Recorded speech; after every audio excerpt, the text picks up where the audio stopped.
Hi guys, this is Ekat. Following my previous video, you guys requested a tutorial on the L cuts, so this is it.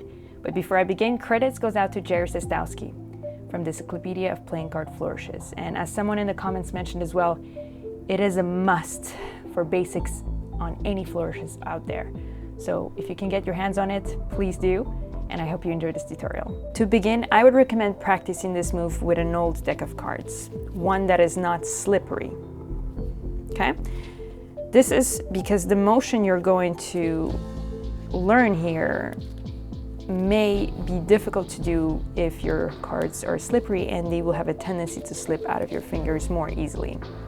So now that you have your cards in hand, I would recommend also learning one hand at a time. Normally, if you're right-handed, your left hand would be the easiest one to start with.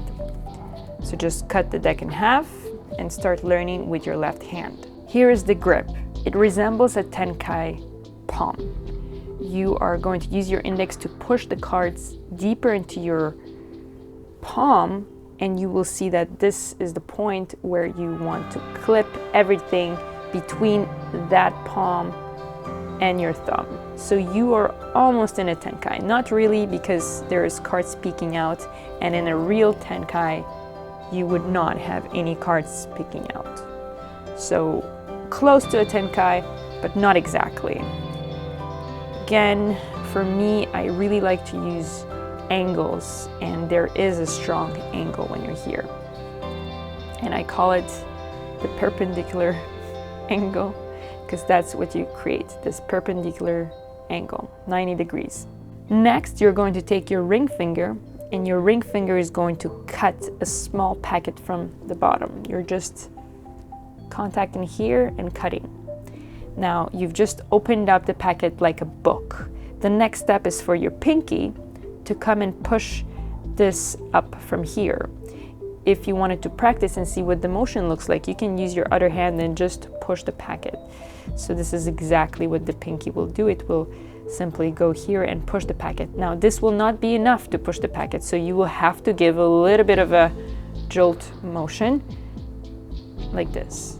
And here, this is where it's difficult when you first learn it. When you push it out, you need to catch it in between the middle and the ring finger, and your index is there to support. So it ends up clipped just like that. And then you can tuck this corner behind. Now I'm hiding this view, but it's here and then hidden behind. It's not in front, it's like that. But let's pick it up from the grip in the palm, raise, clip, and tuck it in. Okay? You can reach out again. By the way, your index is doing a very important job here, making sure this tucked in packet does not fall. So you do this again. Also notice sometimes I even use my middle finger to help me out. Okay, and the middle finger is supporting that edge of the cards. So you have the index in the back and this. Really the hardest part of this is catching this packet. That's the hardest part, because cutting, it's no problem. But when you push packets here, that's when it becomes a bit difficult. I hope you guys got that part. Let's try both hands. In the deep palm, pinkies push up. See how here, my right hand, I'm trying to clear the packet here when I push up so that it goes in the middle. Okay, it went in the middle. I tuck the packet and I take another one.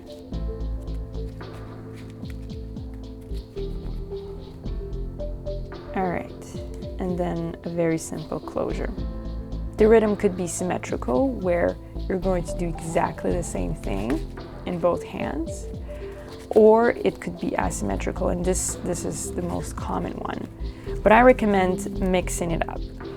So if you're performing, you can start like this, and then you could, close to closure, you could do that, and then you just close.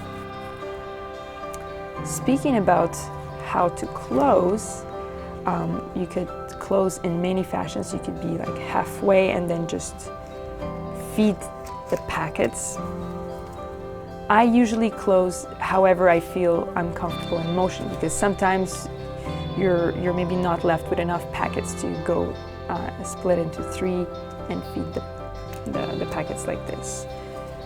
It really does not matter. Close however you're comfortable. If you want to finish the move and feed the packets like that, that's good too. Honestly, there's no good way to do this. Use your creativity, whatever feels good to you. But be sure to do this slowly first to get the movement, and then you can pick up the speed. This move does look really nice when it's performed at full speed. I'm not even fast enough to do this, as some are much better than me at this move. A cool tip, if you wanted to check out my Cardistry DVD Pure, I teach a false L-cut there because I love this move so much. So this is what the false L-cut looks like, and it's completely false. If you have my DVD, you know what it's all about. But if you don't have my DVD, this is a good chance to win it. So comment below and I'll choose a random comment and send you my DVD. Sounds good? Thanks so much for watching.